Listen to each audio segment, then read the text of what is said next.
Halo Malaysia, terima kasih kerana sudah menonton video ini. Sebelum kita bermula, sila pertimbangkan untuk tekan butang subscribe, like dan share. Berita perkembangan politik semasa dalam negara, perkembangan negara dan semuanya ada di dalam channel ini. Terima kasih kerana sudah menonton.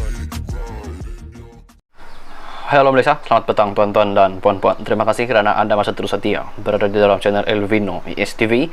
Jangan lupa untuk tekan butang subscribe, like video ini dan jangan lupa untuk tekan butang share. Tuan-tuan dan puan-puan, setelah sekian lama kita menanti kabar berita yang mengaitkan Khairy Jamaluddin, bekas ahli UMNO yang dipecat daripada keahlian UMNO beberapa bulan yang lalu. Satu berita yang dikeluarkan oleh blogger politik yang dari dulu saya ikut dengan blogger politik ini untuk mendapatkan maklumat-maklumat yang berkaitan dengan perkongsian berita politik dalam negara. Tuan-tuan dan puan-puan semua, ulasan untuk berita hari ini yang admin nak kongsikan kepada anda semua. Masa depan KJ Khairy Jamaluddin sudah mati dalam UMNO. Jangan tangguh lagi untuk sertai bersatu. Sebagaimana dilaporkan media, bekas Menteri Kesihatan Malaysia Khairy Jamaluddin KJ sah telah ditawarkan oleh Presiden Bersatu Mahyadin Mohamad Yassin untuk bertanding dalam PRN akan datang ini. Ketua Penerangan Bersatu Razali Idris berkata, tawaran itu dibuat ketika KJ bertandang ke rumah Mahyadin tidak lama dulu selepas beliau dipecat daripada UMNO. Katanya, Mahyadin Mohamad Yassin terbuka untuk menawarkan KJ Khairy Jamaluddin bertanding atas tiket Perikatan Nasional PN. Dengan syarat, bekas Ketua Pemuda UMNO itu hendaklah mengisi borang keahlian bersatu terlebih dahulu. Soal di negeri mana KJ akan diletakkan bertanding, itu bakal ditentukan pucuk pimpinan Barisan Nasional, ujarnya. Bagaimanapun, tambah Razali, Khairy Jamaluddin KJ memaklumkan beliau memerlukan masa untuk memikirkan perkara itu dan sehingga ini masih lagi belum memberikan jawapannya. Berdasarkan perkembangan ini, terutama kerana KJ yang datang mengunjungi Mahyadin selepas dipecat daripada UMNO, ia dengan sendirinya menunjukkan bahawa beliau berminat terhadap Bersatu dan Perikatan Nasional PN. Kalau tiada minat itu, sudah tentu KJ tidak datang ke rumah Mahyadin selepas dia dipecat serta-merta daripada UMNO. Dalam hal ini, KJ tidak harus menunggu lebih lama dan bertangguh lagi untuk membuat keputusan mengenai masa depan dirinya.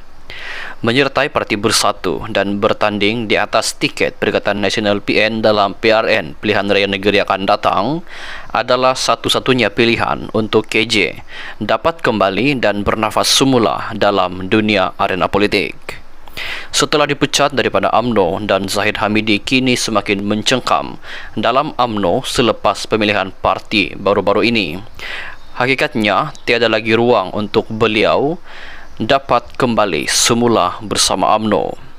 Masa depan dan laluannya dalam UMNO sebenarnya sudah mati dan tidak guna lagi beliau meletakkan sebarang harapan kepada parti tersebut, iaitu Parti UMNO. Beliau harus melupakan UMNO dan segera mencari wadah baru untuk meneruskan perjuangannya. Di ketika ini dan berdasarkan kesesuaian perjuangan KJ sendiri, menyertai Bersatu dan Perikatan Nasional PN adalah pilihan terbaik baginya untuk terus bernyawa dalam dunia politik di negara ini.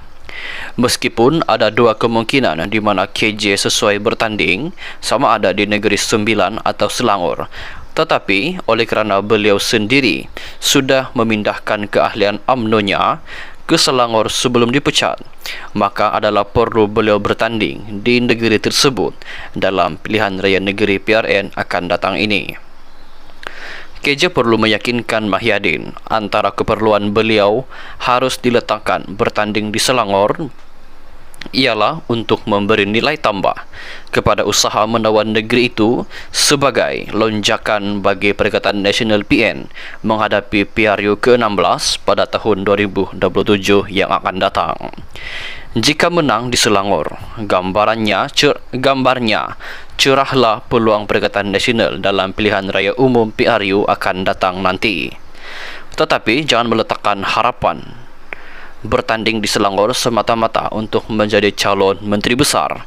Sebaliknya, menawan negeri itu hendaklah dijadikan sasaran yang utama. Berbanding Negeri Sembilan, menang di negeri itu tidak memberi apa-apa lonjakan kepada usaha Perikatan Nasional memenangi PRU yang akan datang. Untuk itu, KJ mesti bertanding di Selangor dan berpadu tenaga bersama pimpinan Bersatu dan PAS sedia ada untuk menawan negeri itu. Kepada KJ, jangan bertangguh lagi dan buatlah keputusan segera untuk menyertai Bersatu dan PN dalam waktu terdekat ini. Masa depannya kini ada pada Perikatan Nasional, bukan lagi dengan BN, melainkan jika beliau hanya mahu jadi DJ Hot FM untuk tempo lebih lama lagi. Sekian saya dulu perkongsian berita kita pada hari ini. Kita jumpa lagi di perkongsian berita yang seterusnya. Bye-bye.